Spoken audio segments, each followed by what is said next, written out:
Hello, everyone. I'm Chester44, also known as Fly, and welcome to this Let's Play of Wrath of the Righteous. Last episode, good news! We leveled up and got a bit stronger, and I am going to try something heretical next time we get an attempt. I think it's gonna work. I'm gonna try it. But anyway, last episode, we also spoke with a few people, specifically the bartender here. We spoke with Horgust Worm, we spoke with Staunton Vane, and now we have some companions to talk with. How about we start with Camellia? Camellia looks you over pensively, toying with the snake-shaped bone amulet that dangles from her pale neck. Noticing your glance, she flashes you a cold, barely there smile. Greetings. It seems for a moment that she wants to say something else, but the pause grows too long and then slips back into cautious silence. Tell me about yourself. Oh, you want to know more about me than you already do? Why? I talk to the spirits of this tormented land and they guide me in battle. I'll help you fight the demons, and I swear that you can rely on me in this matter. Isn't that sufficient? Where did you learn to wield a rapier so well?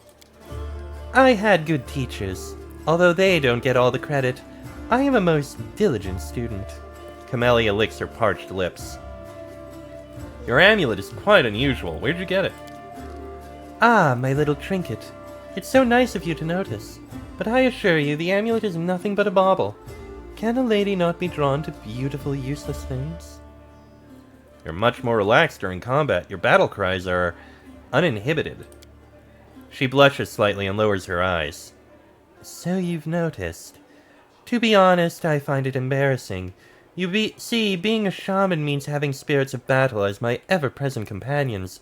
In the heat of combat, they become rather, vocal.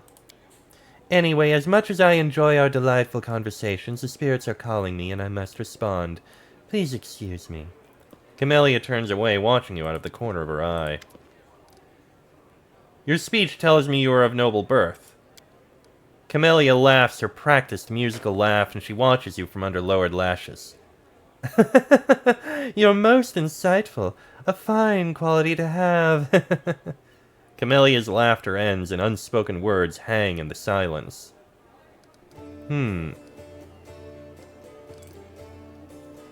Still, I believe that being of noble birth does not give anyone the right to look down on others. Is that so? Well, thank you for sharing your opinion with me. I have to go, we'll talk later. I won't keep you.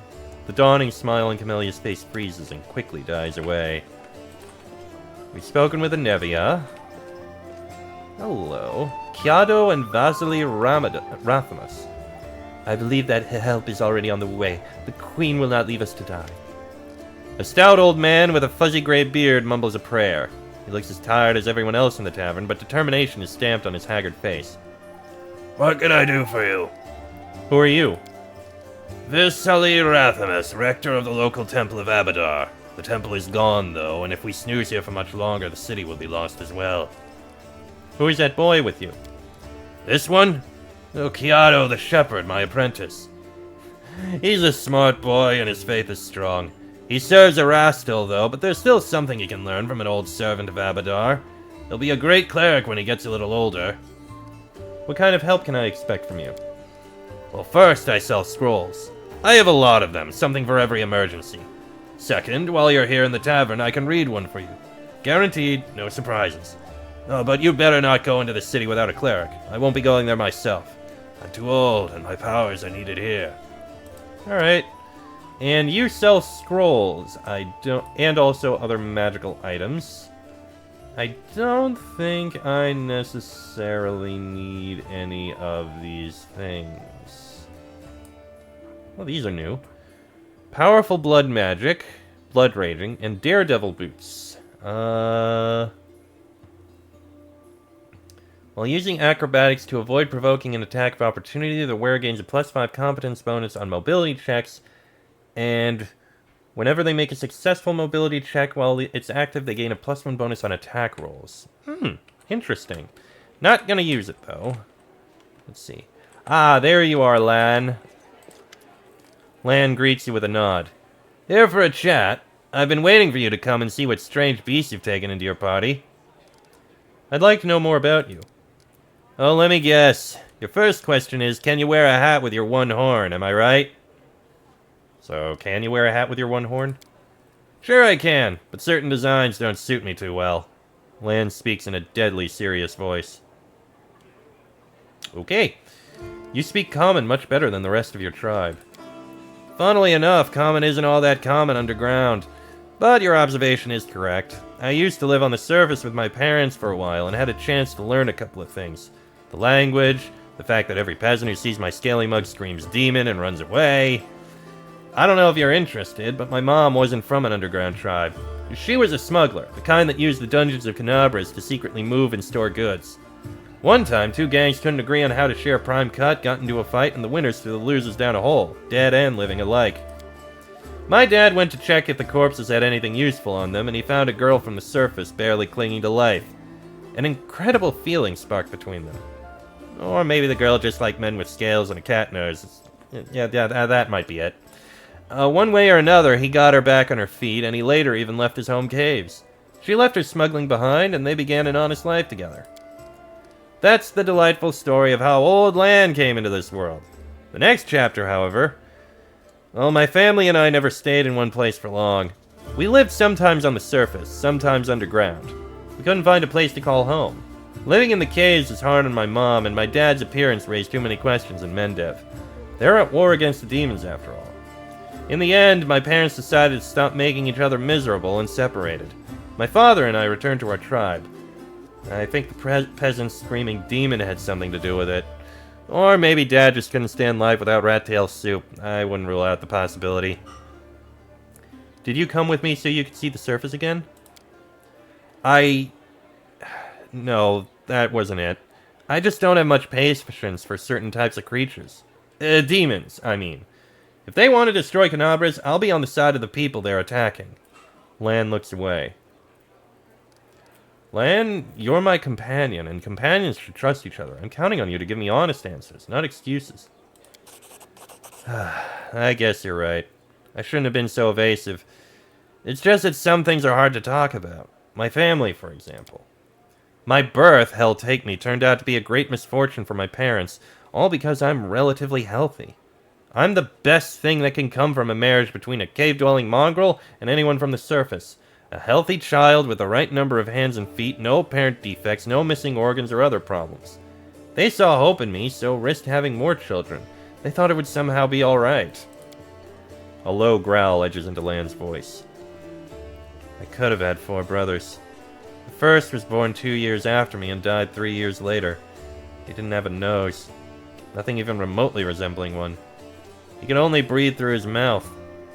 Mom and Dad were afraid to take their eyes off him for fear he'd choke and suffocate on something. And in the end, it was his weak heart that killed him. Then there was another pregnancy, and birth. I pretended I was sleeping but snuck out of my bedroom and listened under the door. All those hours it was very strange, but I never heard the newborn screaming. Mom moaning, yes, the priest praying. Then I dared to open the door a little and looked inside. The priest stood there, very pale. One of them was holding something, a small object that fit in his palm. He asked, "Do you know what this is?" And the other said, "I think it's a head." Please go on. It turned out that this time Mom was expecting triplets. The first of the babies was born in pieces, and the 2 others didn't live long enough to draw their first breath. About 3 weeks later, my father took me to the caves. He didn't want to leave, I could see it in his face, but I think my mom and he decided it together. The curse of my people have carried since the first crusade stood between them, not to mention the 4 dead babies. And old age was rapidly taking its toll on my father. After we returned to the cave, he only lived another 4 years. So, if you're asking me why I decided to go up with you to the surface and join the Crusaders, well, the answer is I've always wanted to. I was afraid to leave my tribe, but it always haunted me that I'd die in a world where 4 crusades could do nothing but to stop the beast from the abyss, and the number of victims kept growing. I want to change that, or at least try to. And if changing things is too much to ask, then at least get a little revenge. The ones who are behind the world wound owe me a great debt. The lives of 4 brothers, all my mother's tears, my father's broken heart. It's a lot. It's so much that killing a couple of demons won't do it for me. I want to do something real, and I'm ready to pay any price. Call it my personal crusade if you like. I used to think that things would be better if I'd never been born, but now I think I was born for this, to settle the score. Why didn't you go up and join the Crusaders before? Well, I couldn't just abandon my tribe. I'm their best hunter. They'd have it much harder without me. But now that the demons have nearly destroyed Canabras and the caves almost collapsed in our heads, sitting and waiting it out just wasn't an option anymore. Anyway, I'm more useful up here than I am down there. Plus, the chief let me go, which means my debt to the tribe has been paid. Would you like to find your mother? No. The word flies from Lann's mouth faster than an arrow. Then after a pause, he continues. I don't want to meet her, not because I feel any resentment. It's just that she's a half-elf. She's barely got her first gray hair, and I'll be a ramshackle old man. She's buried enough children. There's no need to make her witness the death of another one.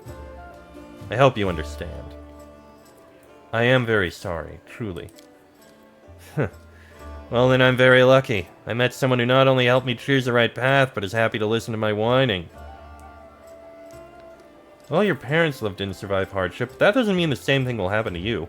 What if you find true love? Someone who won't leave you no matter what? And break my beloved's heart when I die in her arms 5 years later? That's a fine thing to do to the person you love. Then again, there's a chance I'll inspire some tragic bard to write a tearful ballad. Thanks for sharing, Lann. Oh, thanks for listening. Mongrels have short lifespans, but you don't look like you're getting old or dying. How old are you? I'm as old as I look, no surprises there. But, remember Sul? He's 10 years older than me. I remember him back when he was a fearless warrior, and day by day I watched him turn into an old man. Him and my father. It happens very quickly. First, you miss a shot because you don't see the target as clearly as you used to. You think it's because your eyes are tired. You tell yourself it'll get better tomorrow. Then you notice you're having trouble breathing, that climbing is harder than before. Lann clenches and unclenches his human fist. Your fingers stop bending. You have to tie your sword to your hand. You can't even put on your greaves without help. When you're washing your face in a stream, sometimes you catch sight of a gray-haired, wrinkled old man you don't recognize. And this goes on until one day, you come across a cave beast and you realize you can't outrun it. My dad kept diaries marking all the signs, and I saw it too.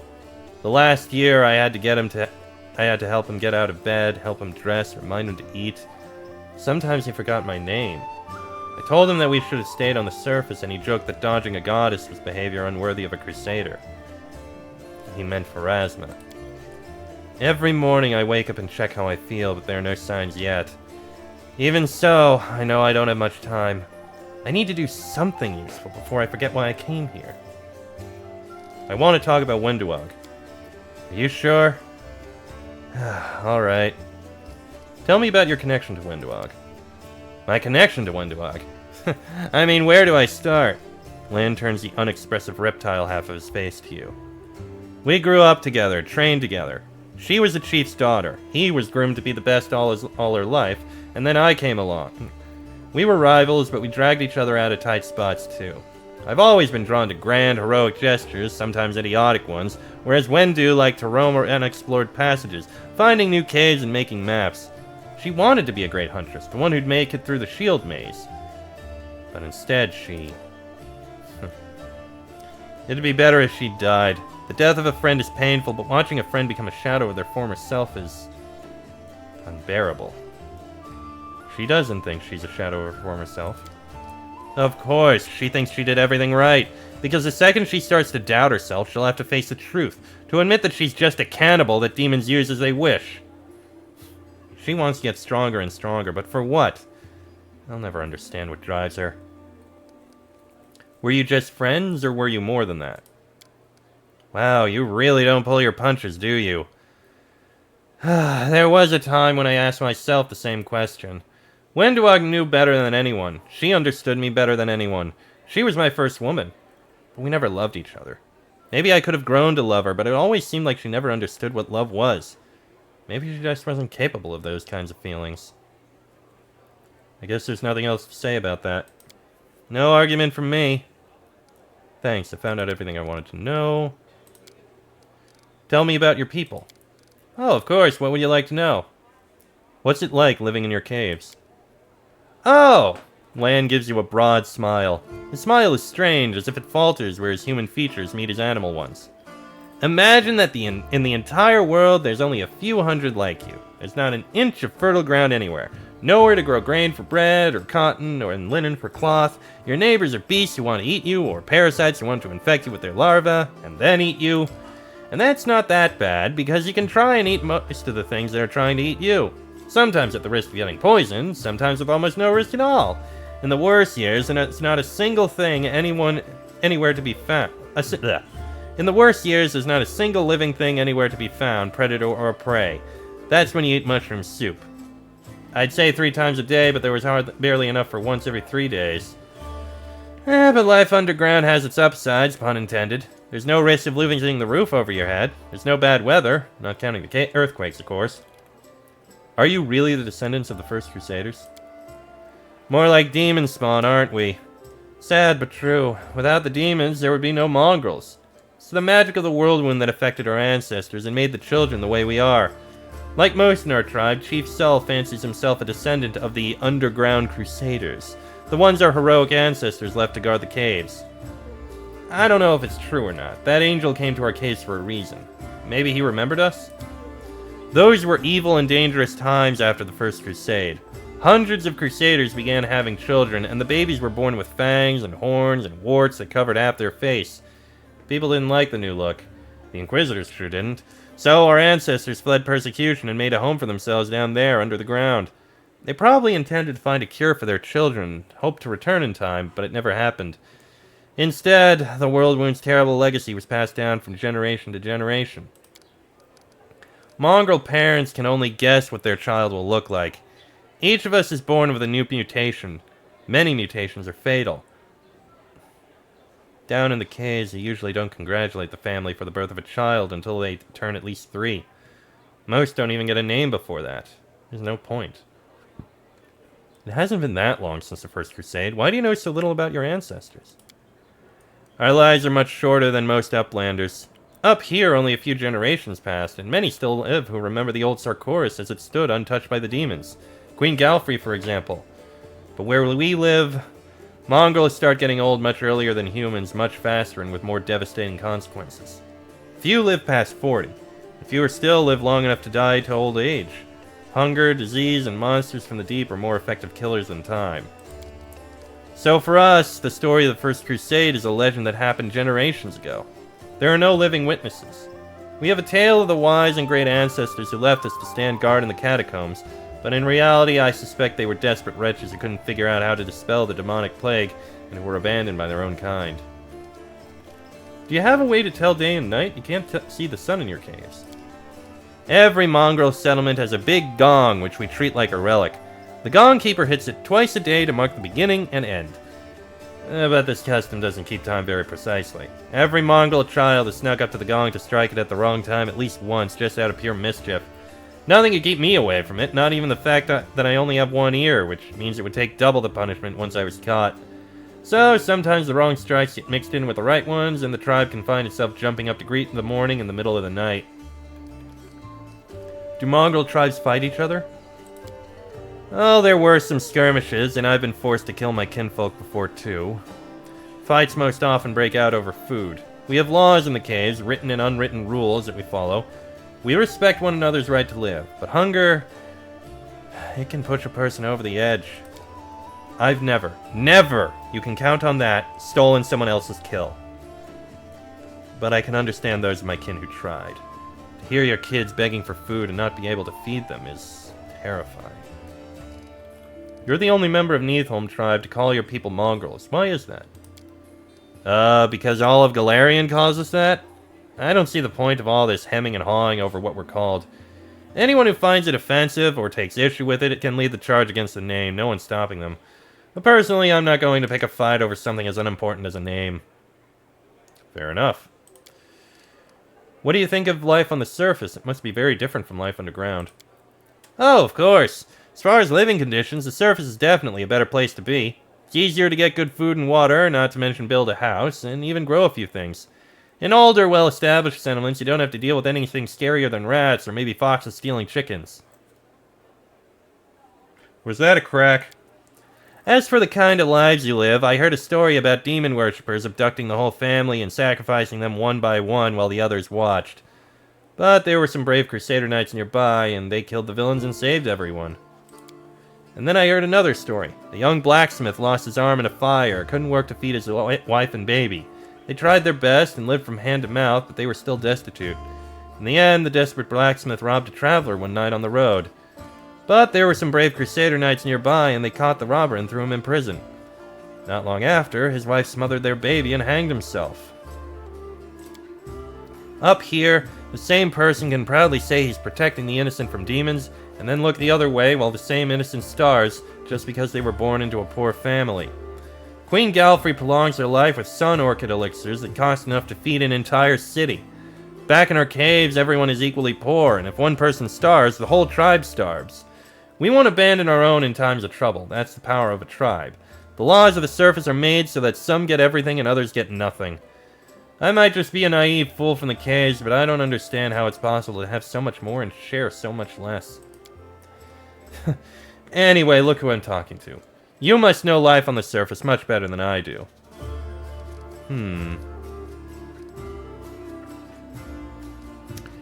I'd never leave a needy person in trouble. I've been given more than most, which means I'm now more able to help others. We're in a struggle for our very survival against the abyss, and no time to upend society in a quest for fairness.